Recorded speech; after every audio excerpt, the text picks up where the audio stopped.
Dr. Scott Douglas, assistant professor in the Faculty of Education, prepares up-and-coming teachers for their role in today's very diverse classrooms.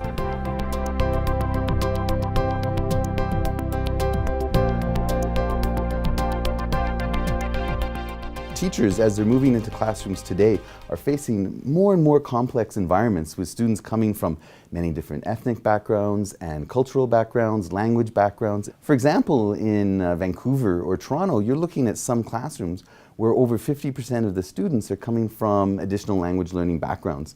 Or even here in the Okanagan, year over year, the numbers of students who are designated English language learners is increasing. What I'm doing with our students here, our teacher candidates here in the Okanagan, is we're looking at how do we support English language learners while also supporting all the children reaching their content learning goals. We look a lot at learning strategies and instructional strategies for fostering English language learning and creating environments that are ideal for language learning. Really, the ideal environment for language learning is one where students are getting lots of comprehensible input. So what I mean by that is that they actually understand the messages that they're hearing. So you can imagine that the ideal level for teachers to be teaching at is, if this is what students understand, you want to be just slightly beyond where they're at. So Stephen Krasny called that I+1. You're constantly making sure that your students can understand what it is you're saying.